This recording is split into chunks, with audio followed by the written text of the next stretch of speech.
بسم الله الرحمن الرحيم إن الحمد لله نحمده ونستعينه ونستغفره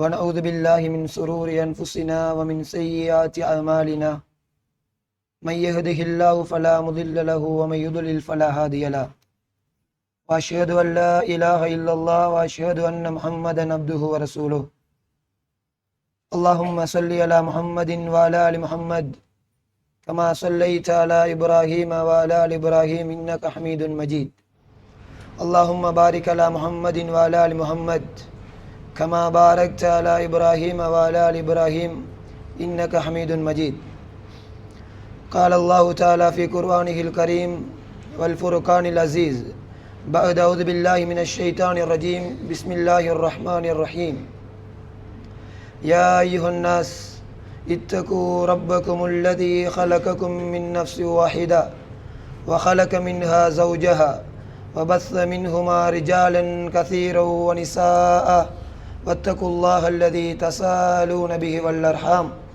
إن الله كان عليكم رقيبا أما بعد فإن أصدق الحديث كتاب الله وخير الهدي هدي محمد صلى الله عليه وسلم وشر الأمور محدثاتها وكل محدثة بدعة وكل بدعة ضلالة وكل ضلالة في النار சர்வ புகழும் புகழ்ச்சியும் ஏகவல்ல இறைவன் அல்லாஹு ரப்புல் ஆலமீனுக்கு உரித்தாகட்டும். அல்ஹம்துலில்லாஹ். அந்த ஏக இறைவனின் ஏகத்துவ மார்க்கத்தை இந்த உலகத்திற்கு இறுதியாக ஏற்றி வைக்க வந்த இறுதி தூதர் முஹம்மது ரசூலுல்லாஹ் ஸல்லல்லாஹு அலைஹி வஸல்லம் அவர்கள் மீதும் அவரை பின்பற்றிய அவருடைய தோழர்கள், அவருடைய தோழர்களை பின்பற்றியவர்கள், அவருடைய தோழர்களை பின்பற்றியவர்கள் மீதும் முஸ்லீம்கள் முஃமின்கள் எம்மவர்கள் அனைவர்கள் மீதும் அல்லாஹ்வின் சாந்தியும் சமாதானமும் ரஹ்மத்தும் மஃபிரத்தும் என்றென்றும் நிலவட்டுமாக. அல்லாஹ் ஈமான் கொண்ட அடியார்களே, அல்லாஹுடைய தூதர் முஹம்மது ரசூலுல்லாஹ் ஸல்லல்லாஹு அலைஹி வஸல்லம் தனது ஒவ்வொரு சொற்பொழிவின் ஆரம்பத்திலும் பேருரையின் முன்னுரையிலும் சில விடயங்களை தன்னுடைய தோழர்களுக்கு ஞாபகம் ஊட்டுவார்கள். அதாவது, வார்த்தைகளில் சிறந்தது அல்லாஹுடைய வார்த்தை என்றும், வழிகாட்டல், பண்பாடு, கலாச்சாரம் ஆகியவைகளில் சிறந்தது அல்லாஹுடைய தூதர் ஸல்லல்லாஹு அலைஹி வஸல்லம் அவர்களுடைய வழிகாட்டல், பண்பாடு, கலாச்சாரம் என்றும், மார்க்க விடயங்களில் மிக மோசமானது, மிக கெட்டது, மிக கீழ்த்தரமானது, மார்க்கத்திலே புதிதாக உண்டு பண்ணப்படக்கூடிய விடயங்கள், புதிதாக உண்டு பண்ணப்படக்கூடிய ஒவ்வொரு விடயங்களும் வழிகேடுகள். அந்த வழிகேடுகள் நாளை மறுமையில் ஒரு மனிதனை நரகிற்கு இட்டு செல்லும் என்ற விடயத்தை உங்களுக்கும் எற்றி வைத்தவனாக. அல்லாஹ் ஈமான் கொண்ட அடியார்களே, எந்த நோக்கத்திற்காக இந்த நேரத்தில் இந்த இடத்தில் நாம் எல்லாம் ஒன்று கூடியிருக்கிறோமோ அதற்கான பரிபூரண கூலியை அல்லாஹு தஆலா எனக்கும் உங்களுக்கும் நாளை மறுமையில் தந்து அருள் புரிய வேண்டும். அல்லாஹ் ரப்புல் ஆலமீன் இந்த உலகத்தில் பல்லாயிரக்கணக்கான படைப்பினங்களை படைத்த ரப்புல் ஆலமீன் படைத்த படைப்பினங்களுக்கான நோக்கத்தை குறிப்பிட்டு சொல்லும் பொழுது மனித வர்க்கத்தையும் ஜின் வர்க்கத்தையும் அல்லாஹு தஆலா குறிப்பாக்கி சொல்லுகிறான். 51வது அத்தியாயத்தின் 56வது வசனம், வமா ஹலக்துல் ஜின்ன வல் இன்ஸ இல்லா லியஅபுதூன். அல்லாஹு தஆலா இந்த வசனத்தில் மனித வர்க்கம், ஜின் வர்க்கம் இரண்டு வர்க்கத்தையும் படைத்த நோக்கத்தை சொல்லுகிறான். இல்லா லியஅபுதூன், நான் மனித வர்க்கத்தையும் ஜின் வர்க்கத்தையும் படைத்த நோக்கமே அவர்கள் எனக்கு இபாதத் செய்ய வேண்டும் என்பதுதான். மனித வர்க்கத்துக்கும் ஜின் வர்க்கத்துக்குமான நோக்கம், இந்த உலகத்தில் நானும் நீங்களும் படைக்கப்பட்ட நோக்கமே இபாதத் மாத்திரம்தான். மற்றவையெல்லாம் அல்லாஹ்வின் புறத்திலிருந்து வரக்கூடியது. ஆகவே அல்லாஹ்வை ஈமான் கொண்ட அடியார்களே, அல்லாஹு தஆலா என்னையும் உங்களையும் படைத்த நோக்கம் இல்லா லியஅபுதூன், அந்த அல்லாஹ்வை வணங்க வேண்டும், அது மாத்திரம்தான். வணக்கத்திற்கான நோக்கத்தை ரப்பு பேசுகிறான் அடுத்த வசனமாக. ஆரம்பமாக அல்லாஹு தஆலா படைத்த நோக்கம் என்ன, இந்த மனித படைப்பை இந்த உலகத்தில் நான் படைத்த நோக்கம் என்ன என்பதை பேசினான். வணக்கம். அந்த வணக்கத்திற்கான நோக்கம் என்ன என்பதை ரப்புல் ஆலமீன் 2வது அத்தியாயத்தின் 21வது வசனமாக பேசுகிறான். யா அய்யுஹன் நாஸ், மனிதர்களே, உபுது ரப்பக்கும் அல்லதி ஹலகக்கும் வல்லதீன மின் கப்லிக்கும், உங்களையும் உங்களுக்கு முன்னிருந்த ஏனைய சமூகங்களையும் படைத்த அந்த இரட்சகனை நீங்கள் வணங்குங்கள், வழிபடுங்கள், சாஷ்டாங்கம் செய்யுங்கள். ஏன் தெரியுமா? லஅல்லக்கும் தத்தகூன், நீங்கள் அந்த இறைவனை மாத்திரம் அஞ்சி பயப்படக்கூடியவர்களாக மாறலாம் என்பது. மனிதர்கள் படைக்கப்பட்ட நோக்கம் வணக்கம், வணக்கம் கடமையாக்கப்பட்ட நோக்கம் இறையச்சம், அல்லாஹ்வை மாத்திரம் அஞ்சுவதற்காக. அந்த அடிப்படையில் அல்லாஹ்வை ஈமான் கொண்டாடியார்களே, அல்லாஹ்வினுடைய தூதரால் ஸல்லல்லாஹு அலைஹி வஸல்லம், அல்லாஹ் ரப்புல் ஆலமீனால் எத்தனையோ வணக்க வழிபாடுகள் எங்களுக்கு சொல்லித்தரப்பட்டிருக்கிறது. சில வணக்கங்கள் கடமையாக்கப்பட்டிருக்கிறது, சில வணக்கங்கள் உபரியாக்கப்பட்டிருக்கிறது. அந்த அடிப்படையில் இந்த உலகத்தில் வாழக்கூடிய ஒட்டுமொத்த முஸ்லிம்களுக்கும் ஃபர்லு ஐனான வணக்கங்கள் 5 கடமைகள் இருக்கிறது. அதில் தலையாய ஒரு வணக்கம்தான் அஸ்ஸலா, இகாமுஸ்ஸலா, தொழுகையை நிலைநிறுத்துதல். இந்த தொழுகை என்பதுதான் மிக முக்கியமானதொரு வணக்கம். இந்த வணக்கத்தை குறித்து ரப்புல் ஆலமீன் பேசும் பொழுது 4வது அத்தியாயத்தின் 103வது வசனமாக பேசுகிறான். இன்னஸ்ஸலா கானத் அலல் முஃமினீன கிதாபம் மவ்கூதா. இந்த தொழுகை என்பது எப்படிப்பட்டது என்றால், மூமீன்கள் மீது. யார் மீது? முஸ்லிம்கள் என்று ரப்பு பேசவில்லை, மூமீன்கள். மூமீன்கள் என்பவர்கள் யார்?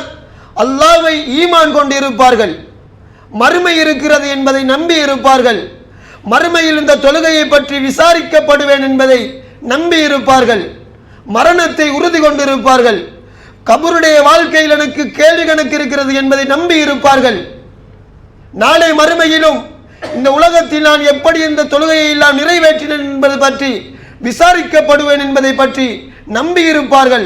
அந்த மூமீன்களுக்கு இந்த தொழுகை எப்படிப்பட்டது என்றால், கிதாபம் மவ்கூதா, நேரம் குறிப்பிடப்பட்ட ஒரு கடமை. யாருக்கு? முஸ்லிம்களுக்கு அல்ல, மூமீன்களுக்கு, ஈமான் கொண்ட அடியார்களுக்கு இந்த தொழுகை நேரம் குறிக்கப்பட்ட கடமையாகும் என்பதாக ரப்பு பேசுகிறான். அல்லாஹ்வுடைய தூதர் சொன்னார்கள், முஸ்லிமிலே பதிவு செய்யப்பட்ட ஹதீஸ், பைன ரஜுலி வ பைன ஷிர்கி வல் குஃப்ர் தர்குஸ் ஸலா. ஒரு மூமீனுக்கும் ஒரு காஃபிருக்கும் இடைப்பட்ட வேறுபாடு என்ன தெரியுமா? அவன் தலையிலே தொப்பி அணிந்திருப்பதல்ல, முகத்திலே தாடி வளர்த்திருப்பதல்ல, அவன் ஜுப்பா போட்டிருப்பதல்ல, அவன் சரியான முறையில் மற்றவர்களுடன் அந்நியோன்யமாக பழகுவதல்ல. மாற்றமாக எது அவர்களுக்குரிய வேறுபாடு என்றால் தர்குஸ் ஸலா, தொழுகையை விடுதல். அவன் தொழுகையை நிறைவேற்றுகிறானா அவன் முஸ்லிம், அல்லாஹ்வை ஈமான் கொண்டாடியான். அவன் தொழவில்லையா அவன் காஃபிர், அல்லாஹ்வுக்கு மாறு செய்தவன் என்பதால் அல்லாஹ்வுடைய தூதர் அடையாளப்படுத்துகிறார்கள். நிறைய வேறுபாடுகளை சொல்லலாம், நாங்கள் சொல்லிக் கொண்டிருக்கிறோம். காஃபிருடைய செயற்பாடு முஸ்லிமுடைய செயற்பாட்டுக்கும் இதற்கும் சம்பந்தம் இல்லை, இஸ்லாமிய கலாச்சாரத்திற்கும் இதற்கும் சம்பந்தம் இல்லை என்பதாக. ஆனால் அல்லாஹ்வுடைய தூதர் முஹம்மது ரசூலுல்லாஹ் சொன்னார்கள், ஒரு முஸ்லிமுக்கும் காஃபிருக்கும் இடைப்பட்ட வேறுபாடு என்ன தெரியுமா? தர்குஸ் ஸலா, தொழுகையை விடுதல் என்பதாக. அல்லாஹ்வை ஈமான் கொண்டவர்களே, அந்த அடிப்படையில் ஞாபகம் வைத்துக் கொள்ளுங்கள், நாங்கள் எல்லாம் தொழவில்லை என்றால் காவிர்களின் பட்டியலில் அடங்குகிறோம் என்பதாக. அல்லாஹ்வை ஈமான் கொண்ட அடியார்களே, இந்த தொழுகைக்கு அல்லாஹ் ரப்புல் ஆலமீன் இவ்வளவு முக்கியத்துவம் கொடுத்ததன் காரணம் என்ன தெரியுமா? அல்லாஹ்வுடைய தூதர் இந்த தொழுகையை குறித்து இவ்வளவு சிறப்பித்து சொன்னதன் காரணம் எல்லாம் என்ன தெரியுமா? அல்லாஹ்வுடைய தூதர் ஸல்லல்லாஹு அலைஹி வஸல்லம் தவ்வா பிரச்சாரத்தை ஆரம்ப கட்டமாக எட்டி வைத்திருக்கக்கூடிய சந்தர்ப்பத்தில் அல்லாஹ்வின் தூதருக்கு உறுதுணையாக இருந்தவர்கள் அவருடைய சாச்சா அபூ தாலிபும் அவருடைய மனைவி ஹதீஜா ரலியல்லாஹு அன்ஹா அவர்களும் தான். காலங்கள் ஓடோடி செல்லுகிறது, அபூ தாலிப் அவர்கள் மரணிக்கிறார்கள். அல்லாஹ்வுடைய தூதருக்கு பெரியதொரு கஷ்டம், அவர்களின் மரணம். அதன் பிறகு ஹதீஜா ரலியல்லாஹு அன்ஹா அவர்கள் மரணிக்கிறார்கள். அதுவும் அல்லாஹ்வுடைய தூதருக்கு மிக பெரிய இழப்பு. ஏன்? அந்த நேரத்தில் அல்லாஹ்வுடைய தூதருக்கு குறைஷி காபிர்களிடமிருந்து வரக்கூடிய தொல்லைகள், நோவினைகள், கஷ்டங்கள், இவைகளுக்கெல்லாம் உறுதுணையாக இருந்தவர் அபூ தாலிப்.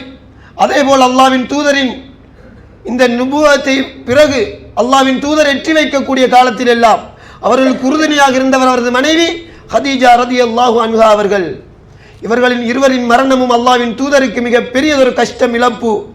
அல்லாஹ்வின் தூதர் கவலையால் வாடுகிறார்கள். வரலாற்று ஆசிரியர்கள் பெயரிடுகிறார்கள் அந்த வருடத்தை ஆமுல் ஹுஸ்ன், கவலைக்குரிய ஆண்டு என்பதாக. ஒரு வருடத்திற்கு கவலைக்குரிய ஆண்டு என்று பெயரிடப்படுகிறது என்றால் அல்லாஹ்வின் தூதர் எவ்வளவு கஷ்டத்தை அனுபவித்திருப்பார்கள். அந்த நேரத்தில் அல்லாஹ் ரப்புல் ஆலமீன் தன்னுடைய தூதரை அழைக்கிறான் வானலோகத்திற்கு, மிஹ்ராஜ், இறைவனை சந்திப்பதற்கு.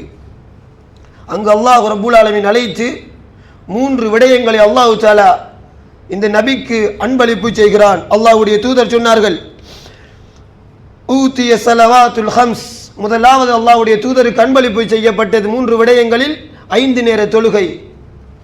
நாம் எல்லாம் நிறைவேற்றக்கூடிய இந்த 5 நேர தொழுகை அல்லாஹ்வுடைய தூதருக்கு அல்லாஹ் ரப்புல் ஆலமீன் அன்பளிப்பாக கொடுத்தது. என்ன காரணம்? மனதிற்கு நிம்மதி வேண்டும் என்பதற்காக, கவலையில் வாடி இருந்த அந்த உள்ளத்தை ஆறுதல் படுத்துவதற்கு வழங்கப்பட்டது ஒரு கடமைதான், ஒரு பரிசுதான், ஒரு அன்பளிப்பு தான் இந்த தொழுகை. இரண்டாவது அல்லாஹ்வுடைய தூதருக்கு கொடுக்கப்பட்டது ஹவாதீம சூரத்துல் பக்ரா, சூரத்துல் பக்ராவின் இறுதி வசனங்கள். மூன்றாவது குஃபிர லிமன் லம் யுஷ்ரிக் பில்லாஹி மின் உம்மதி ஹி ஷையன், அதாவது அல்லாஹ்வுடைய தூதரின் சமூகத்தில் யாரெல்லாம் அல்லாஹ்வுக்கு இணை கற்பிக்காமல் வாழ்ந்து மரணிக்கிறார்களோ அவர்களுடைய பாவங்கள் எல்லாம் மன்னிக்கப்படும் என்ற நற்செய்தி. இந்த 3 விடயங்களும் அல்லாஹ்வின் தூதருக்கு அல்லாஹ் தஆலா விண்ணுலோகத்தில் அன்பளிப்பாக கொடுத்தது. இது ஆரம்ப கட்டமாக நாங்கள் கவனிக்க வேண்டியது, அல்லாஹ்வின் தூதரின் ஆறுதலுக்காக, அல்லாஹ்வின் தூதரின் உள்ளம் கவலை அடைந்த நேரத்தில் அல்லாஹ் ரப்புல் ஆலமீன் அன்பளிப்பு செய்ததில் ஒன்றுதான், ஆரம்பமான விடயம்தான், முதலாவது பரிசுதான் அஸ்ஸலவாத்துல் ஹம்ஸ், 5 நேர தொழுகை. அல்லாஹ் ஈமான் கொண்ட அடியார்களே, இன்றைக்கு இந்த தொழுகையை குறித்து இந்த முஸ்லிம் சமூகம் எப்படி இருக்கிறது? நாங்கள் நினைத்த நேரத்தில் எல்லாம் தொழுகையை நிறைவேற்றுகின்றோம், நாங்கள் நினைத்த நேரத்தில் தொழுகையை விடுகிறோம், நினைத்தால் தொழுகிறோம், இல்லையா விட்டு விடுகிறோம். இப்படி பொடுபோக்கான நிலைமையில் இந்த தொழுகையுடைய விடயத்தில் இந்த முஸ்லிம் சமூகம் வாழ்ந்து கொண்டிருக்கிறது. அல்லாஹ் ரப்புல் ஆலமீன் நபிக்கு சொல்லுகிறான், உத்லு மா ஊஹிய இலைக மினல் கிதாப், நபிக்கு அல்லாஹ் சொல்லக்கூடிய கட்டளை, நபியே உங்களுக்கு வேதத்தில் இருந்து எவற்றையெல்லாம் வஹியாக அறிவித்தோமோ அவற்றையெல்லாம் உங்களது சமூகத்திற்கு ஓதி காண்பியுங்கள். அதுக்கு அடுத்ததாக வகிமிஸ் ஸலா, தொழுகையை நிலைநாட்டுங்கள். நபியே, மக்களுக்கு குர்ஆனை ஓதி காண்பித்து விட்டால் சட்டங்களை, அடுத்து நீங்கள் செய்ய வேண்டியது தொழுகையை நிலைநாட்டுங்கள். ஏன் தெரியுமா? இன்ன ஸலாத்த தன்ஹா அனில் ஃபஹ்ஷாஇ வல் முன்கர், நிச்சயமாக இந்த தொழுகை இருக்கிறது மானக்கேடான அருவருக்கத்தக்க காரியங்களை விட்டு உங்களை தடுக்கும். அல்லாஹ் ஈமான் கொண்டவர்களே, இந்த தொழுகை கடமையாக்கப்பட்ட நோக்கம் இதுதான். யாரெல்லாம் இந்த உலகத்தில் பாவத்தில் மூழ்கிவிடக்கூடாது, ஹராமான விடயத்தில் முந்திவிடக்கூடாது, நன்மையின் பக்கம் நான் முந்தி செல்ல வேண்டும் என்று ஆசை வைக்கிறோமோ அவர்கள் எல்லோரும் என்ன செய்ய வேண்டும்? நாம் இப்படியான ஆசை இருந்தால் தொழுகையை நிலைநிறுத்த வேண்டும். அல்லாஹ் தஆலா யாருக்கு கட்டளையாக சொல்லுகிறான்? நபியே, நீங்கள் தொழுகையை நிலைநாட்டுங்கள். ஏன் தெரியுமா? அந்த தொழுகை உங்களை மானக்கேடான அருவருக்கத்தக்க காரியங்களை விட்டும் தடுக்கும். அல்லாஹ்வுடைய தூதர் ஸல்லல்லாஹு அலைஹி வஸல்லம், இன்னக லஅலா குலுகின் அதீம், நிச்சயமாக நபியே நீங்கள் ஒழுக்கத்தின் உச்சியிலே இருக்கிறீர்கள், நற்குணத்தின் உச்சியிலே இருக்கிறீர்கள் என்று சொல்லப்பட்ட நபியை பார்த்து அல்லாஹ் சொல்லுகிறான், உங்களையும் இந்த தொழுகை மானக்கேடான அருவருக்கத்தக்க காரியங்களை விட்டும் தடுக்கும் என்பதாக சொல்லுகிறான். இன்றைக்கு நானும் நீங்களும் பாவம் செய்து கொண்டிருந்தால், இன்றைக்கு நானும் நீங்களும் தவறிழைத்துக் கொண்டிருந்தால், நானும் நீங்களும் அல்லாஹ்வும் ரசூலும் தடை செய்த காரியங்களை சாதாரணமாக செய்து கொண்டிருந்தால் மனதில் எண்ணிக்கொள்ள வேண்டும், நானும் நீங்களும் தொழக்கூடிய தொழுகை இஹ்லாஸான தொழுகை அல்ல, குஷூடைய தொழுகை அல்ல என்பதாக. ஏன் அப்படி? அந்த தொழுகை இஹ்லாஸான தொழுகையாக, அல்லாஹ்வுக்குரிய சரியான முறையான தொழுகையாக இருந்தால் நிச்சயமாக என்னையும் உங்களையும் அது மானக்கேடான அருவருக்கத்தக்க அல்லாஹ்வால் ரசூலால் தடை செய்யப்பட்ட காரியங்கள் அத்தனையை விட்டும் தடுத்திருக்கும். அல்லாஹ் ரப்புல் ஆலமீன் சொல்லுகிறான் 23வது அத்தியாயத்தின் 1வது மற்றும் 2வது வசனம், கத் அஃப்லஹல் முஃமினூன், மூமின்கள் வெற்றி அடைந்து விட்டார்கள், அல்லாஹ்வை ஈமான் கொண்டவர்கள் வெற்றி அடைந்து விட்டார்கள். என்ன காரணம் தெரியுமா வெற்றி அடைவதற்கு? அல்லதீனஹும் ஃபீ ஸலாத்திஹிம் காஷியூன், அவர்கள் தங்களது தொழுகைகளில் உள்ளச்சமுடையவர்களாக இருப்பார்கள். வெற்றி அடைந்ததற்கான முதல் காரணம் ரப்பு பேசுகிறான், மூமின்களை பற்றி பேசுகிறான், ஈமான் கொண்ட அடியார்களை பற்றி பேசுகிறான். அவர்கள் வெற்றி அடைந்தவர்கள். அதற்கான காரணம் ஏன் தெரியுமா? அவர்கள் தொழுகையில் உள்ளச்சமுடையவர்களாக இருந்தார்கள், உள்ளச்சமுடையவர்களாக தொழுகையில் இருந்தார்கள், அல்லாஹ்வால் வெற்றி அடைந்தவர்களாக தேர்ந்தெடுக்கப்பட்டார்கள். அதே போன்றுதான் அல்லாஹ் ஈமான் கொண்ட அடியார்களே, இன்றைக்கு நாங்கள் தான் தொழுகைக்கு காரணம் சொல்லுகிறோம், வியாபாரத்தை காரணம் சொல்லுகிறோம், திருமண நிகழ்வுகளை காரணம் சொல்லுகிறோம், எங்களுடைய தேவைகளை காரணம் சொல்லுகிறோம். ஆனால் தொழுகையை பொறுத்த வரைக்கும் காரணம் என்பது கிடையாது. தொழுகை மார்க்கத்தில் தொழுகையை விடுவதற்கு அனுமதிக்கப்பட்டவர்கள் மூன்று நபர்கள் மாத்திரம். ஒன்று புத்தி அடையாத பருவ வயது அடையாத சிறுவன், இரண்டாவது பைத்தியக்காரன், மூன்றாவது நிஃபாஸ் ஹைல் ஏற்படக்கூடிய பெண்கள். இவர்கள் 3 பேரையும் தவிர வேறு யாரும் என்ன காரணமும் சொல்ல முடியாது தொழுகையை விடுவதற்கு. இவர்கள் 3 பேரும் தான் மார்க்கத்தில் தொழுகையை விடுவதற்கு அல்லாஹ்வால் ரசூலால் அங்கீகாரம் அளிக்கப்பட்டவர்கள். இந்த 3 பேரையும் தவிர யாரெல்லாம் தொழுகையை விடுகிறார்களோ அவர்கள் அத்தனை பேரும் பாவிகளாக இறைவனிடத்தில் பதியப்படுவார்கள். அல்லாஹ் ரப்புல் ஆலமீன் பேசுகிறான், ரிஜாலுன், இந்த உலகத்தில் சில மனிதர்கள் வாழ்ந்தார்கள். அவர்கள் எப்படிப்பட்டவர்கள் தெரியுமா? லா துல்ஹீஹிம் திஜாரத்துன் வலா பையுன் அன் திக்ரில்லாஹி வ இகாமிஸ் ஸலா. அவர்கள் எப்படிப்பட்டவர்கள் என்றால், அவர்கள் வியாபாரம் செய்தார்கள், வாணிபங்களோடு தொடர்பாக இருந்தார்கள், வியாபாரங்களோடு தொடர்பாக இருந்தார்கள். ஆனால் அந்த வியாபாரங்களோ வாணிபங்களோ அவர்கள் அல்லாஹ்வை ஞாபகம் செய்தை விட்டும் அவர்களை தடுத்தது கிடையாது.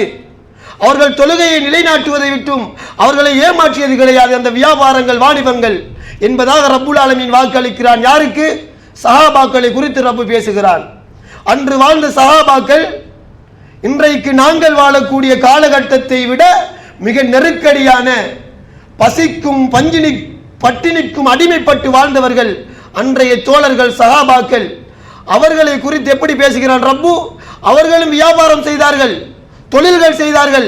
ஆனால் அந்த வியாபாரம் தொழில்கள் எல்லாம் அவர்கள் அல்லாஹ்வை ஞாபகம் செய்வதற்கும் தொழுகையை இகாமிஸ் ஸலா என்று ரப்பு பேசுகிறார், தொழுகையை உரிய நேரத்தில் நிலைநாட்டுவதற்கும் அவர்களை தடை செய்தது கிடையாது. வியாபாரத்தை ஒதுக்கி தள்ளி வைத்து விடுவார்கள், தொழுகைக்காக வந்து விடுவார்கள் சஹாபாக்கள். அந்த தோழர்கள் அவ்வளவு முக்கியத்துவம் கொடுத்தார்கள். இன்று நாங்கள் ஒரு திருமண நிகழ்வுக்கு சென்றால் மகரிபுடைய தொழுகை வீணடிக்கப்படுகிறது, இஷாவுடைய தொழுகை வீணடிக்கப்படுகிறது. ஏதேனும் ஒரு உறவினரின் வீட்டுக்கு சென்றால் மகரிபுடைய தொழுகை வீணடிக்கப்படுகிறது, இஷாவுடைய தொழுகை வீணடிக்கப்படுகிறது. ஏதேனும் பிரயாணம் சென்றால் தொழுகை வீணடிக்கப்படுகிறது. இப்படி தொழுகையை வீணடிக்கிறோம் உரிய காரணம் இல்லாமல். அல்லாஹ் ஈமான் கொண்ட அடியார்களே, தொழுகையை மார்க்கத்தில் விடுவதற்கு அனுமதி இல்லை, கட்டாயம் தொழுகையாக வேண்டும். ஆனால் அல்லாஹ் ரப்புல் ஆலமீன் தொழுகையை விடக்கூடாது என்பதற்காக நீங்கள் தொழுகையை பிற்படுத்தி தொழலாம் என்கின்ற அனுமதியை கொடுத்திருக்கிறான். யாருக்கு? ஒன்று நோயாளியாக இருக்கலாம், அவர் தொழுகையை சில நேரங்களில் அவருக்கு உரிய நேரத்தில் தொழுவதற்கு அசௌகரியமாக இருந்தால் தொழுகையை பிற்படுத்தி தொழுது கொள்ளலாம். அடுத்து பிரயாணம் செய்யக்கூடியவருக்கு தொழுகை கடமை என்பது அல்ல, அவர் தொழுகை ஆக வேண்டும். அதனால் ரப்புல் ஆலமீன் என்ன செய்திருக்கிறான்? நீங்கள் தொழுகையை ஜம்மு கஸ்ர் செய்து சேர்த்து சுருக்கி தொழுகையை தொழ வேண்டும்.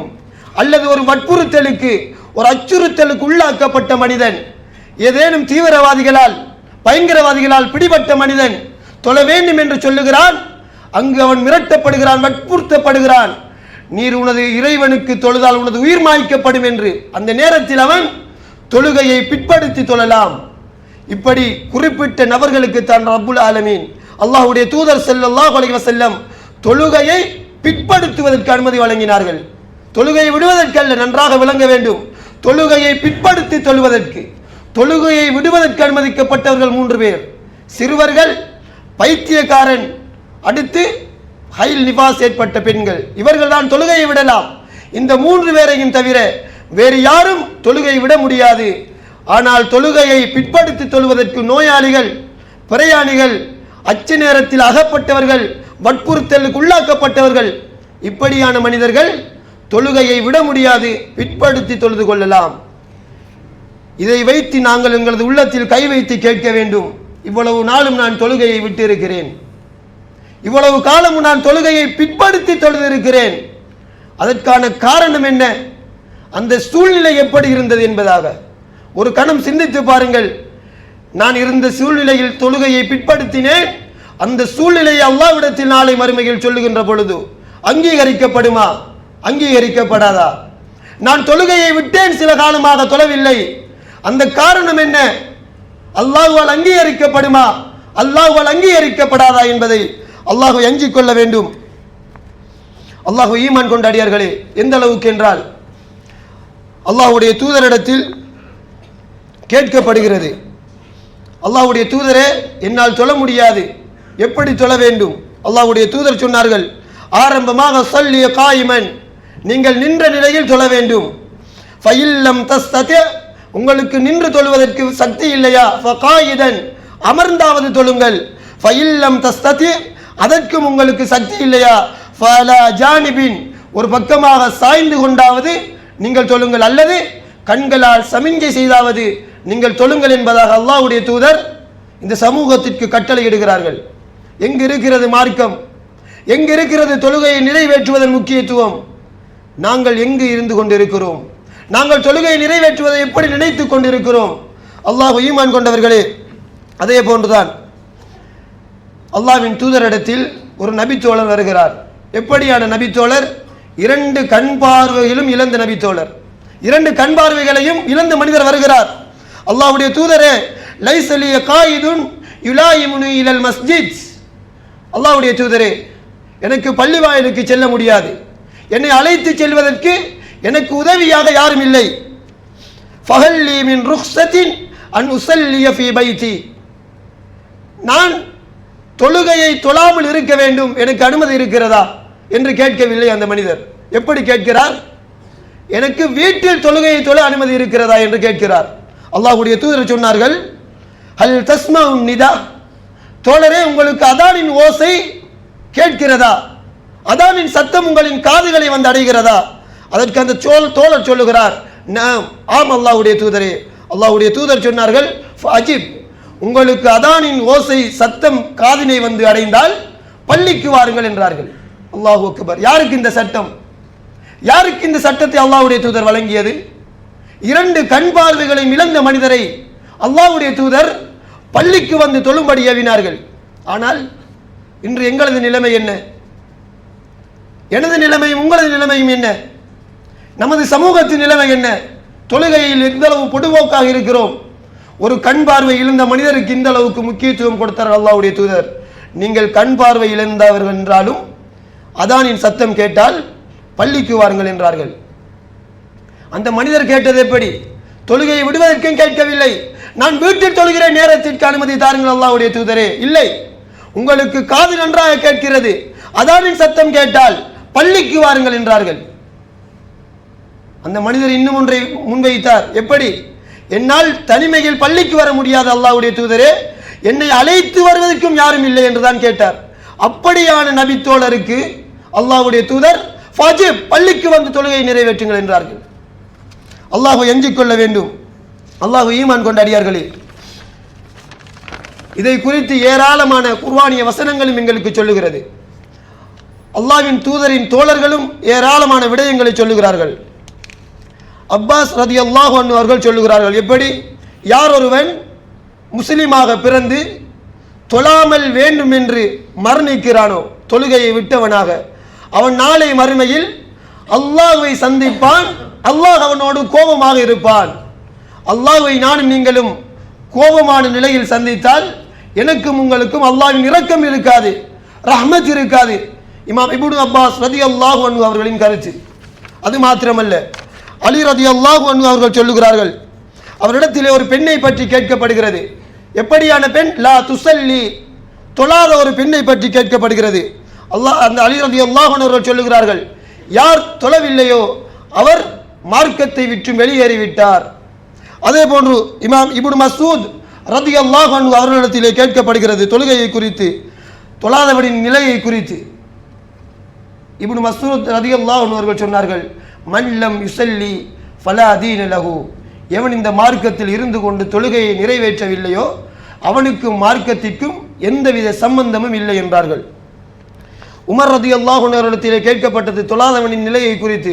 உமர் ரலியல்லாஹு அன்ஹு அவர்கள் சொன்னார்கள், லா ஹக்க ஃபில் இஸ்லாம், இஸ்லாத்தில் அவனுக்கு எந்தவித தகுதியும் கிடையாது, அவன் முஸ்லிம் என்று செல்வதற்கு தகுதியற்றவன் என்றார்கள் உமர் ரலியல்லாஹு அன்ஹு. ஏராளமான ஹதீதுகளும் சஹாபாக்களின் கருத்துக்களும் எதை சொல்லுகிறது? தொழாதவன், தொழுகையை நிறைவேற்றாதவன் அவன் காபிர் என்கின்ற அந்தஸ்தை கொடுக்கிறது. அல்லாஹ்வை ஈமான் கொண்ட அடியார்களே, அஞ்சிக் கொள்ள வேண்டும் இந்த தொழுகையுடைய விடயத்தில். ஒரு முறை ஒரு பெண் ஒரு மார்க்க அறிஞரிடத்தில் செல்லுகிறார். சென்று கேட்கிறார், இமாமே, அறிஞரே, எனக்கு 3 ஆண் குழந்தைகள் இருக்கிறார்கள். இவர்கள் 3 பேரையும் நான் தொழுகைக்காக சுபகுடைய நேரத்தில் நித்திரையில் இருந்து அரட்டி எழுப்புவேன், தூக்கத்தை விட்டு எழுப்புவதற்கு எழுப்புவேன். ஆனால் அவர்கள் தூக்கத்தில் இருந்து எழும்பவே மாட்டார்கள், அடம்பிடிப்பாக தூங்கிக் கொண்டே இருப்பார்கள் என்று. அந்த நேரத்தில் அந்த அறிஞர் அந்த பெண்ணிடத்தில் சொல்லுகிறார், பெண்ணே, இப்படியான நேரத்தில் உன்னுடைய வீடு தீப்பற்றி எரிகிறது, தீப்பற்றி எரிந்து உன்னுடைய குழந்தைகள் உறங்கக்கூடிய அறையை தாவ இருக்கிறது, இந்த நேரத்தில் என்ன செய்வாய் என்று. அதற்கு அந்த பெண் அந்த அறிஞரிடத்தில் சொல்லுகிறாள், அந்த குழந்தைகளை நான் எப்படியாவது எழுப்பாட்டி விடுவேன், அவர்கள் எழும்பவில்லை என்றால் என்ன செய்வாய்? அதற்கு அந்த பெண் சொல்லுகிறாள், அவர்கள் மீது நீரை ஊற்றியாவது எழுப்பி விடுவேன் என்கிறார். அதற்கு அந்த அறிஞர் பதில் கொடுக்கிறார், இந்த உலகத்தின் நெருப்பிலிருந்து நீர் உனது குழந்தைகளை காப்பாற்றலாம், நாளை மறுமையில் இறைவனின் நரக நெருப்பிலிருந்து நீர் அவர்களை பாதுகாக்க முடியாது, இந்த உலகத்திலேயே பாதுகாத்துக் கொள் என்பதாக அந்த பெண்மணிக்கு அந்த அறிஞர் பதில் கொடுக்கிறார். அல்லாஹு அக்பர். என்ன காரணம்? அல்லாஹ் ரப்புல் ஆலமீன் பேசுகிறான், தொழாதவர்களுக்கு நரகம் என்பதாக. அல்லாஹ்வின் நரகத்தில் மாட்டிக்கொண்டால், அந்த நரகத்தில் விழுந்து விட்டால், அல்லாஹ்வின் கட்டளை வந்து மலக்குமார்களின் கைகளில் அம்பிட்டால், மலக்குமார்கள் இரக்க பார்வை பார்க்க மாட்டார்கள், அவர்கள் இரக்கமாக நடந்து கொள்ள மாட்டார்கள். இறைவனால் எது ஏவப்பட்டதோ அதை மாத்திரம் செய்து விடுவார்கள். அவர்களால் மலாயிக்காமார்கள்.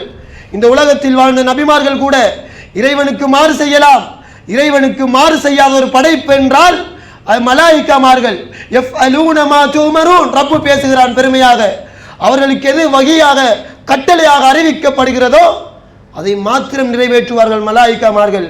அல்லாஹ்வை ஈமான் கொண்டவர்களே, அல்லாஹ்வின் நரக நெருப்பினை அஞ்சி இந்த உலகத்தில் தொழுகையை நிறைவேற்றக்கூடிய மனிதர்களாக வாழ்வோமாக. வாஹிர தஅவானா அல்ஹம்துலில்லாஹி ரப்பில் ஆலமீன்.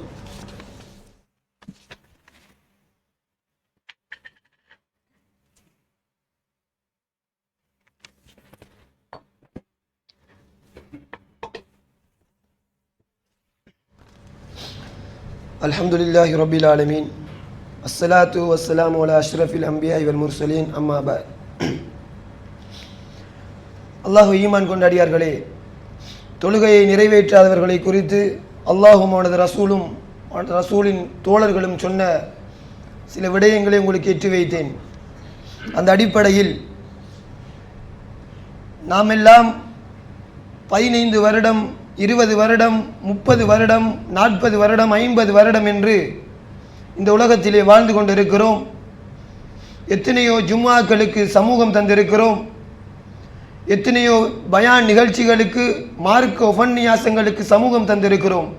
எத்தனையோ விடயங்களில் எல்லாம் சொல்லப்பட்டிருக்கிறது தொழுகையின் மகிமை குறித்து, தொழாதவர்களின் நிலை குறித்து. நாளை மறுமையில் அல்லாஹு ரப்புல் ஆலமீன் என்னையோ உங்களையோ விசாரிக்கின்ற நேரத்தில் அழைத்து ஆரம்பமாக கேட்க இருப்பது தொழுகையை குறித்து தான்.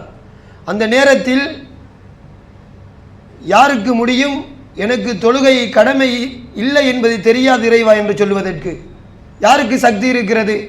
எனக்கு தொழுகை என்ற ஒரு கடமை இருக்கிறது, அதை நிறைவேற்ற வேண்டும் என்று யாரும் எனக்கு சொல்லித்தரவில்லை இறைவா என்று அல்லாஹ்விடத்தில் சென்று சொல்ல முடியுமா? பதில் சொல்ல முடியுமா? யாருக்காவது சொல்லி தப்பித்து விட முடியாது. யாராலும் அந்த விடையை சொல்லவும் முடியாது, எனக்கு கடமை இல்லை என்று. அல்லாஹ்வை அஞ்சிக் கொள்ளுங்கள். அல்லாஹ்வை ஈமான் கொண்ட அடியார்களே, அல்லாஹ்வுடைய தூதர் ஒரு சமயம் அல்லாஹ்வின் அனுமதியோடு ஜிப்ரீல் அலைஹிஸ்ஸலாம் அவர்கள் சில தண்டனைகளை காண்பித்துக் கொண்டிருக்கிறார்கள் கனவுடைய பயணத்தில்.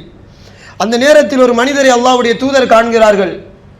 அவரது தலை ஒரு பாறாங்கல்லை கொண்டு வந்து உடைக்கப்படுகிறது.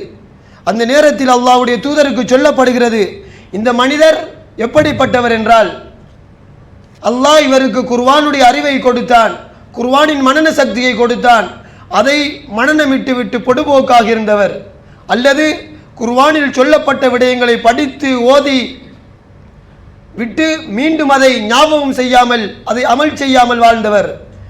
மேலும் என்ன செய்தார் என்றால் வயனாமு அனிஸ் ஸலாத்தில் மக்தூபா, கடமையாக்கப்பட்ட தொழுகையை தொழாமல் உறங்கிய மனிதர், கடமையான தொழுகையை தொழாமல் உறங்கிய மனிதர், அவருக்குரிய தண்டனை பாறாங்கல்லால் அவருடைய தலை உடைக்கப்படுகிறது என்பதை அல்லாஹ்வுடைய தூதர் கனவாக கண்டார்கள். அல்லாஹ்வுடைய தூதருக்கு காண்பிக்கப்பட்டது. இன்றைக்கு நாங்கள் தொழுகையை தொழாமல் உறங்கிக் கொண்டிருக்கிறோம். அநேகமானவர்களுக்கு சுபஹுடைய தொழுகையில் உறக்கம், இன்னும் சிலருக்கு அசருடைய நேரம். இப்படியான தொழுகைகளில் நாங்கள் பொடுபோக்காக இருக்கிறோம். அல்லாஹ் ஈமான் கொண்டாடியார்களே, தூக்கம் என்பது அல்லாஹ் கொடுத்த நிஅமத். எந்த அளவுக்கு என்றால் இமாம்கள் சொல்லுகிறார்கள், உங்களுக்கு அசருடைய நேரத்தில் முன்னால், அசருடைய அதானுக்கு முன்னர் தூங்கினால் நான் தொழுகைக்காக எழும்ப மாட்டேன் என்று நன்கு தெரிந்தால் நீங்கள் தூங்கிவிடக்கூடாது. இமாம்களின் கருத்து. மார்க்க அறிஞர்கள் சொல்லுகிறார்கள், தொழுகையை தொழுதுவிட்டு தான் உறங்க வேண்டும். அதே போன்று சுபஹுடைய நேரத்தில் நாங்கள் எப்படியாவது எழுந்து தொழுவதற்கு முயற்சிக்க வேண்டும். இதற்கு முன்னர் நாங்கள் அப்படி தூங்கி இருக்கலாம். அல்லாஹ்விடத்தில் பாவ மன்னிப்பு கேட்க வேண்டும். இறைவா, தூங்கிவிட்டு தொழுகையை நிறைவேற்றாமல் நான் பொடுபோக்காக இருந்து விட்டேன், என்னை இப்படியான ஒருவனாக வாழ்க்கையை அழித்து விடாதே, வாழ்க்கையை வாழ்ந்து மரணிப்பதற்கக்கூடியவனாக ஆக்கி விடாதே, இனி வரும் காலங்களில் என்னை தூக்கத்திலிருந்து எழுந்து தொழக்கூடிய மனிதனாக ஆக்கிவிடு என்று பிரார்த்திக்க வேண்டும். இறைவனிடத்தில் மன்னிப்பு கேளுங்கள். தொழுகையை நாங்கள் நிறைவேற்றுவதற்குரிய மனிதர்களாக வாழ வேண்டும். அல்லாஹ் ஈமான் கொண்டவர்களே, அல்லாஹ் ரப்புல் ஆலமீன் கடமையாக்கிய வணக்கங்களில் எந்த வணக்கத்திற்கும் இப்படியான தண்டனைகளை சொன்னது கிடையாது. தொழுகைக்கு மாத்திரம் அப்படியான வணக்கம் இருக்கிறது. ஆரம்பமாக சொன்னதைப் போல தொழுகையை கொண்டு தூங்கிய மனிதன், தொழாமல் உறங்கியவனுக்கு தலைகள் உடைக்கப்படுகிறது பாறாங்கல்லினால். அடுத்து ரப்பு பேசுகிறான், ஃபவைலுன் லில் முஸல்லீன், தொழுகையாளிகளுக்கு கேடு இருக்கிறது, நாசம் இருக்கிறது. யாருக்கும்? தொழுகையாளிகளுக்கு என்று ரப்பு பேசுகிறான். தொழாத மனிதர்களுக்கு என்று பேசவில்லை, தொழக்கூடியவர்களுக்கு தான் நாசமும் கேடும். ஏன்? அல்லதீனஹும் அன் ஸலாத்திஹிம் சாஹூன், அவர்கள் தங்களது தொழுகைகளில் பொடுபோக்காக இருந்தார்கள்.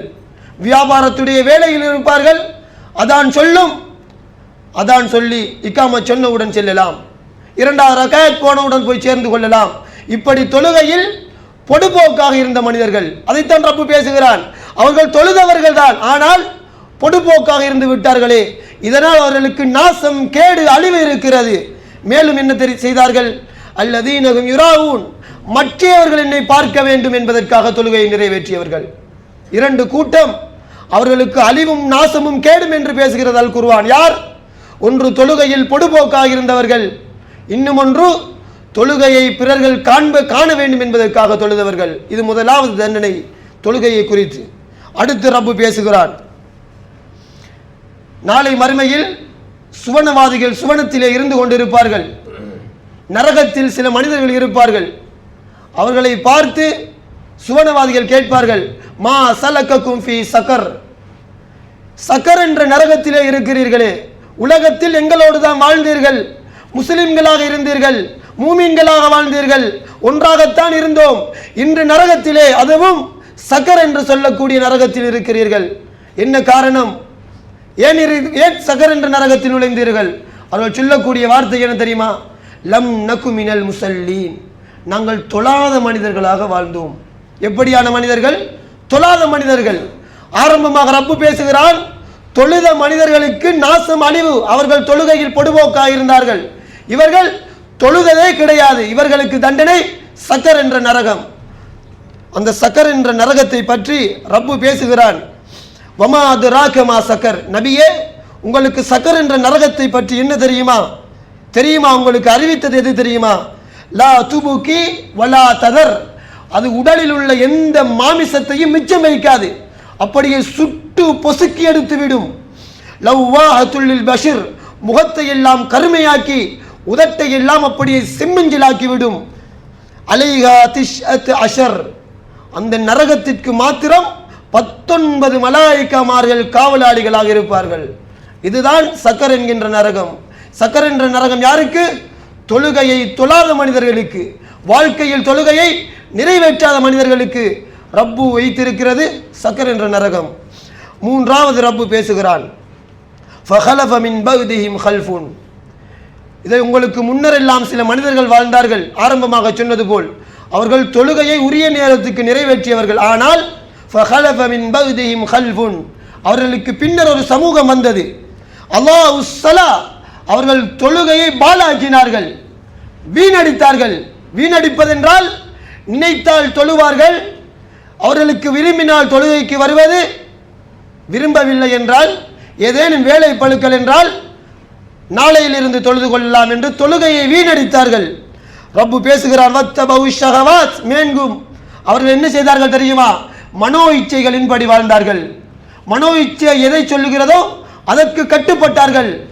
இன்றைக்கு வியாபாரத்தை செய்து கொள்ளலாம், அசருடைய தொழுகையை தொழுது கொள்ளலாம், அசருக்கு வியாபாரத்தை செய்யலாம், இஷாவுடைய தொழுகையை தொழுது கொள்ளலாம் என்று தொழுகையை வீணடித்தவர்கள் ஒரு நேரத்தில் தொழுவார்கள், மற்ற நேரத்தில் தொழாமல் இருப்பார்கள். இப்படியான மனிதர்களை ரப்பு பேசுகிறான். அவர்கள் நாளை மறுமையில் அழிவை சந்திருப்பார்கள், கையை சந்திருப்பார்கள். இமாம் இப்னு மஸ்ஊத் ரலியல்லாஹு அன்ஹு கை என்றால் என்ன விளக்கம் கொடுக்கிறார்கள். நரகத்திலே ஓடக்கூடிய நெருப்பினாலான ஆறு. நரகமே நெருப்பினாலானது. அந்த நெருப்பிற்குள் நெருப்பினாலான ஆறு இருக்கிறது. அந்த ஆற்றிலே தூக்கி வீசப்படுபவர்கள் யார்? தொழுகையை வீணடித்தவர்கள். அல்லாஹு அக்பர். 3 விதமான தண்டனைகளை அல்லாஹ் அல் குர்ஆனில் சொல்லுகிறான். தொழுகையிலே பொடுபோக்காக பிற மனிதர்கள் காண வேண்டும் என்று தொழுகிறவர்கள், அவர்களுக்கு அழிவு, நாசம், வயல் என்கின்ற நரகம். தொழுகையை நிறைவேற்றாமல் வாழ்ந்த மனிதர்கள், அவர்களுக்கு சக்கர் என்கின்ற நரகம். தொழுகையை நினைத்த நேரத்தில் தொழுவதும் நினைக்காத நேரங்களில் தொழாமல் இருப்பவர்களும் அவர்களுக்கு கை என்கின்ற நரகம். கடுமையான நேரத்தை தொழுகையை தொழாமல் உறங்கியவர்களுக்கு பாறாங்கல்லினால் தலைகள் உடைக்கப்படுவதையும் அல்லாஹ்வின் தூதரின் சுன்னாக்களும் அல்லாஹ்வின் அல் குர்ஆனும் எங்களுக்கு எட்டி வைத்துக் கொண்டிருக்கிறது. ஆனால் நாங்கள் இன்னும் திருந்தாத மனிதர்களாக, தொழுகையை நிறைவேற்றாத மனிதர்களாக வாழ்ந்து கொண்டிருக்கிறோம். அல்லாஹ்வை ஈமான் கொண்ட அடியார்களே, இந்த உலகத்தில் வெற்றி வேண்டும் என்றாலும், தொழிலில் பரக்கத் வேண்டும் என்றாலும், பாவத்தை விட்டு ஒதுங்கி வாழ வேண்டும் என்றாலும், இந்த உலகத்தில் நிம்மதி வேண்டும் என்றாலும், அல்லாஹ்வின் உதவி கிடைக்க வேண்டும் என்றாலும், அனைத்திற்கும் ஒரே வழிதான் இருக்கிறது, தொழுகைதான். 1000 பிரச்சனைகள், கவலைகள் வரலாம். அந்த நேரத்தில் 2 ரகாத்துக்கள் தொழுது விட்டு இறைவனிடத்தில் சுஜூது செய்து அந்த சுஜூதில் இறைவனை அழைத்து பாருங்கள், இறைவனிடத்தில் உங்களது காரியங்களை ஒப்படைத்து பாருங்கள், மனதிற்கு எவ்வளவு நிம்மதி என்பதை. தஹஜ்ஜத்துடைய நேரத்தில் இதை செய்வீர்களே ஆனால் அந்த நேரத்தில் அதை உணர்வீர்கள், உள்ளம் அமைதி பெறுவதை. அல்லாஹ் ஈமான் கொண்ட அடியார்களே, இவையெல்லாம் ஏன் தெரியுமா? இந்த தொழுகைக்குரிய முக்கியத்துவம். இதனால் தான் அல்லாஹ் ரப்புல் ஆலமீன் நாளை மறுமையில் அல்லாஹ்வுடைய தூதர் சொன்னார்கள், அவ்வலு மா யுஹாஸபு பிஹில் அப்து யௌமல் கியாமா. நாளை மறுமையில் அல்லாஹ் ரப்புல் ஆலமீன் ஒரு அடியானை ஆரம்பமாக விசாரிப்பான். ஆரம்ப விசாரணை எதை குறித்து தெரியுமா? இந்த உலகத்தில் வருடமாக ஹஜ் செய்திருப்பார், உம்ரா செய்திருப்பார், குர்ஆன் திலாவத் செய்திருப்பார், நோன்பு நோற்றிருப்பார், சுன்னத்தான வணக்கங்கள் செய்திருப்பார், அல் குர்ஆனை மாதத்திற்கு ஒரு முறை ஓதி முடித்திருப்பார். ஆனால் இவைகளை குறித்து ரப்பு விசாரிக்க மாட்டான். முதலாவது விசாரணை அல்லாஹ்வுடைய தூதர் சொன்னார்கள், ஸலாத்துஹு, அவருடைய தொழுகையை குறித்ததாக இருக்கும். முதல் விசாரணை தொழுகையை குறித்ததாக இருக்கும். அந்த தொழுகையில் அவருடைய தொழுகை பூர்ணமான விசாரணை என்றால் அவர் சுவனம் நுழைவார். அந்த பரிபூர்ணமான தொழுகையில் அவர் பரிபூர்ணமாக இல்லை, குறைபாடு இருக்கிறது என்றால் அல்லாஹ் ரப்புல் ஆலமீன் மலாயிக்காமார்களுக்கு சொல்லுவான், என்னுடைய அடியானிடத்தில் சுன்னத்தான தொழுகைகள் இருக்கிறதா என்று பாருங்கள். அப்படி அந்த சுன்னத்தான வணக்கங்கள் இருந்தால் அந்த சுன்னத்தான வணக்கங்கள் மூலம் இந்த ஃபர்லான தொழுகையின் குறைபாடுகள் நிவர்த்தி செய்யப்படும் என்பதாக அல்லாஹ்வுடைய தூதர் சொன்னார்கள். இன்னும் சில அறிவிப்புகளில் அல்லாஹ்வுடைய தூதர் சொன்னார்கள், ஆரம்பமான விசாரணை தொழுகையை குறித்ததாக இருக்கும். அந்த தொழுகை என்ற விசாரணை சீரானால் அவனது அனைத்து அமல்களும் சீராகிவிடும். அந்த தொழுகையுடைய விடயத்தில் விசாரணையில் இவன் சீர்கெட்டால், தடுமாறினால் அவனது அனைத்து அமல்களும் அழிக்கப்பட்டு அவன் நரகம் நுழையக்கூடிய நிலை ஏற்படும். அல்லாஹ் அக்பர். அல்லாஹ் ஈமான் கொண்டவர்களே, எவ்வளவுதான் சொத்துகளும் செல்வங்களும் வனங்களும் இருந்தாலும், எவ்வளவுதான் ஏனைய வணக்கங்களுக்கு முக்கியத்துவம் கொடுத்தாலும், இந்த தொழுகை என்ற வணக்கத்தை நிலைநிறுத்தவில்லை என்றால், இறைவனுக்கு நாங்கள் இந்த தொழுகையை தொழவில்லை என்றால், எங்களுக்கு மற்ற வணக்கங்கள் பற்றி விசாரணை இல்லை, தொழுகையை குறித்து தான் விசாரணை நடக்கும். அல்லாஹ் ஈமான் கொண்ட அடியார்களே, அல்லாஹ் ரப்புல் ஆலமீன் ஷைத்தானை இணை வைத்தவன் என்று தூக்கி எறிந்ததற்கான காரணம் என்ன? இறைவனின் கட்டளை ஆதமுக்கு சுஜூது செய்ய வேண்டும் என்பதாக. அந்த சுஜூதினை செய்ய மறுத்தான், ஷைத்தானை ரப்புல் ஆலமீன் தூக்கி வீசினான். அதே போன்றுதான் இறைவனின் கட்டளை எங்களுக்கு, இவை இறைவனுக்கு சுஜூது செய்ய வேண்டும். நாங்கள் இறைவனுக்கு சுஜூது செய்யவில்லை என்றால் நாளை மறுமையில் எவ்வளவுதான் அமல்களுடன் நின்றாலும் அல்லாஹ்விடத்தில் அதற்கு பலன் இல்லை. ஆகவே அல்லாஹ் ஈமான் கொண்டவர்களே, அதே போன்றுதான் இன்றைக்கு ஜும்மாவுடைய தொழுகைக்காக நாங்கள் வரக்கூடிய நாங்கள் நினைத்த நேரங்களில் நாம் வந்து கொண்டு இருக்கிறோம். ஒரு நாள் 2 நாட்களில் நாங்கள் பிந்தலாம், மனிதன் என்ற வகையில் தவறு செய்யலாம், வேலை பழுக்கலாகலாம் வெள்ளிக்கிழமை என்ற நேரத்தில். ஆனால் அதே நிலைமை எங்களது காலங்காலமாக செய்து கொண்டிருந்தால், அதே நிலைதான் எங்களது வழக்கமாக கொண்டிருந்தால் என்ன செய்வது? இன்றைக்கு ஜும்மாவுடைய நாளில் வியாபாரம் செய்து கொண்டு இருக்கிறோம். அல்லாஹ்வின் கட்டளை, யா அய்யுஹல்லதீன ஆமனூ, ஈமான் கொண்டவர்களே, இதா நூதிய லிஸ்ஸலாத்தி மின் யௌமில் ஜும்ஆ, ஜும்மாவுடைய நாளன்று அல்லாஹ்வின் அழைப்பு உங்களுக்கு கேட்டால் விரைந்து செல்லுங்கள். ஃபஸ்ஸவ் இலா திக்ரில்லாஹ் வதருல் பை, நீங்கள் அல்லாஹ்வின் பக்கம் விரைந்து செல்லுங்கள். இன்னும் ஒன்றையும் ரப்பு சேர்த்து சொல்லுகிறான், வதருல் பை, வியாபாரத்தை விட்டவர்களாக செல்ல வேண்டும், வியாபாரத்தை விட்டவர்களாக செல்ல வேண்டும். ஆனால் இன்றைக்கு வியாபாரத்தை இன்னும் ஒருவர் நடத்தி கொண்டிருக்கிறார், அவருக்கு ஜும்மாவுடைய கடமை இல்லை, முதலாளி பள்ளிக்கு வருகிறார், அந்த வியாபாரத்தில் நிச்சயமாக பரக்கத் இருக்காது. இப்னு அப்பாஸ் ரலியல்லாஹு அன்ஹு அவர்கள் என்ன சொல்கிறார்கள் தெரியுமா?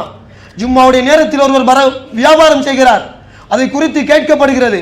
இமாம் இப்னு அப்பாஸ் ரலியல்லாஹு அன்ஹு அவர்கள் சொல்கிறார்கள், அவர் சம்பாதிப்பது ஹராம், அவர் சம்பாதிப்பது ஹராம், அவரது உடலில் அது சேராது. ஏன்? அல்லாஹ்வின் கட்டளை என்ன? வியாபாரத்தை விட்டு விட்டு வாருங்கள் என்றால் விட்டு விட்டு வர வேண்டும். அது ஹலாலான சம்பாத்தியம் என்றாலும் இறைவன் தடை செய்த பிறகும் நீர் விற்று கொண்டிருக்கிறாய். இதனால் இமாம் இப்னு அப்பாஸ் ரலியல்லாஹு அன்ஹு அவர்கள் தஃப்சீர் செய்கிறார்கள், நீர் விற்கக்கூடிய வியாபாரம் ஜும்மாவுடைய அதானுக்கு பின்னர் ஹராத்தை சம்பாதித்துக் கொண்டிருக்கிறாய், உனது மனைவி பிள்ளைகளுக்கு ஹராத்தை கொடுத்து கொண்டிருக்கிறாய், ஹராத்தில் உனது குழந்தைகளை வளர்த்து கொண்டிருக்கிறாய், ஜும்மாவுடைய தினத்தில் நீங்கள் செய்யக்கூடிய வியாபாரம். ஆகவே அல்லாஹ்வை ஈமான் கொண்ட அடியார்களே, இறுதியாக சொல்லுகிறேன், ஜும்மாவுடைய நாளில் எங்களுக்கு சில நேரங்களில் பிந்தலாம் மனிதர்கள் என்ற வகையில் தவறுகள் செய்யலாம், அதே இதனை வழக்கமாக்கி கொள்ளக்கூடாது. இறைவனின் கட்டளைக்கும் அடிபணிய வேண்டும். மாற்றமாக எங்களது தொழில்கள் வியாபாரம் என்று நாங்கள் முன்னேறி சென்று கொண்டிருந்தால், எங்களின் வாழ்வாதாரம் என்று நாங்கள் சென்று கொண்டிருந்தால் அல்லாஹ் ரப்புல் ஆலமீனின் பிடி மிக கடுமையானதாக இருக்கும், அந்த பிடியிலிருந்து மீண்டு வருவது மிக கடினமானதாக இருக்கும். ஆகவே அல்லாஹ் ஈமான் கொண்ட அடியார்களே, இருக்கக்கூடிய காலகட்டம் யாருக்கு எப்பொழுது மரணம் வரும் என்பது தெரியாது.